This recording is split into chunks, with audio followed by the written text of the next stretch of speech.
ঘাতকের কাছে আমরা অনেক তথ্যপত্র পেয়েছি। আমরা সরাসরি সেখানে গিয়ে যে ডিজিটাল এভিডেন্সগুলি আমরা সরাসরি আমরা দেখলাম।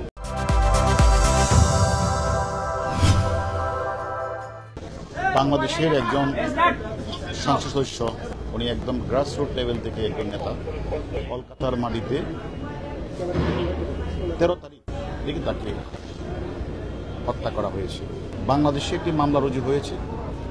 ইতিমধ্যে আমাদের কাছে 3 জন ঘাতক গ্রেপ্তার আছে। এর মধ্যে মূল ঘাতক আমানুল্লাহ ওরফে শিমুল ভুইয়া, পাসপোর্টে তার নাম আমানুল্লাহ, শিমুল ভুইয়া আমাদের কাছে, সে হলো মূল ঘাতক। এবং সেখানে মাস্টার মাইন্ড হিসাবে, বেনিফিশিয়ারি হিসাবে তাদের সাথে তাদের একাধিক মিটিং হয়েছে বাংলাদেশের মাটিতে, এবং হত্যাকাণ্ডটি সংঘটিত হয়েছে কলকাতার মাটিতে। তদন্তকারী কর্মকর্তা হিসেবে আমাদেরকে যাওয়ার একটা বিবেচনা রাখে বলে আমরা সেখানে গিয়েছি।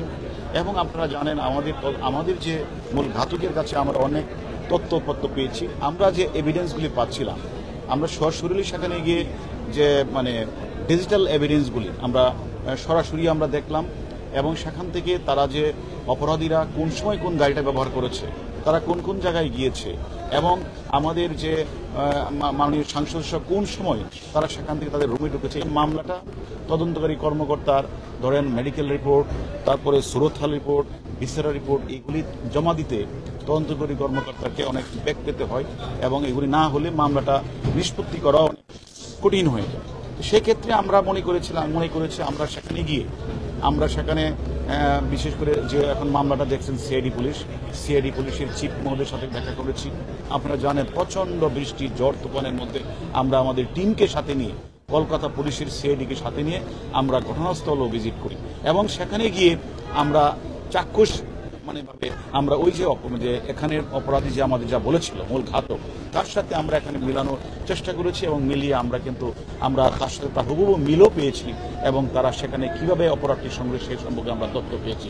এবং আমাদের মূল কাজ ছিল একটা হলো যে আলামতটা উদ্ধার করা, কলকাতা পুলিশকে সহযোগিতা করা। দ্বিতীয়ত ছিল আমাদেরকে সেখানে যে সিসিটিভি মাধ্যমে ডিজিটাল এভিডেন্স আমরা কালেকশন করা, এবং আমরা পাশাপাশি বিভিন্ন যে পারিপার্শ্বিক সাক্ষ্য প্রমাণগুলি রয়েছে ওই অপরাধীর কাছে আমরা যে তথ্যগুলি পেয়েছি সেগুলি আমাদের কাছে যে মূল অপরাধী গ্রেপ্তার মিলিয়ে দেখার কাজটা আমরা করেছি।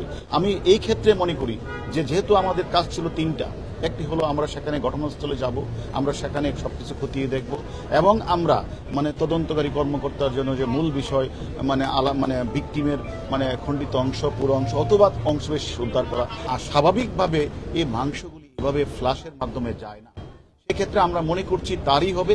তারপরেও আমরা এখানে একটা ডিএনএ টেস্ট হবে, ফরেনসিক করবে, তারপরে চূড়ান্ত জানা যাবে। আমরা অলরেডি আপনারা জানেন আমাদের ইন্সপেক্টর জেনারেল পুলিশ স্যারের মাধ্যমে একজন অপরাধী সে এখন কাঠমান্ডুতে আছে, আর একজন অপরাধী যেহেতু আপনারা জানেন যে মূল মদতদাতা বেনিফিশিয়ারি, সে এখন ইউএসএ অবস্থান করছে, সে আমেরিকান পাসপোর্ট। এখন আপনারা জানেন যে আমাদের দ্রুতই আমরা তাদের মোবাইল নাম্বার, তাদের পাসপোর্ট সবকিছু তথ্যপত্র সংগ্রহ করে আমাদের ইন্সপেক্টর জেনারেল পুলিশ মহোদয় ইন্টারপোলকে অবহিত করেছেন। ইন্টারপোলের মাধ্যমে কাঠমান্ডু যে এম্বাসি, যেটা যে নেপালের এম্বাসি বা নেপাল কর্তৃপক্ষকে অবহিত করেছে। আমরাও আনঅফিশিয়ালি কাঠমান্ডু যে বাংলাদেশের যে এম্বাসি রয়েছে, সে এম্বাসির সাথে আমরাও প্রতিনিয়ত যোগাযোগ রাখছি।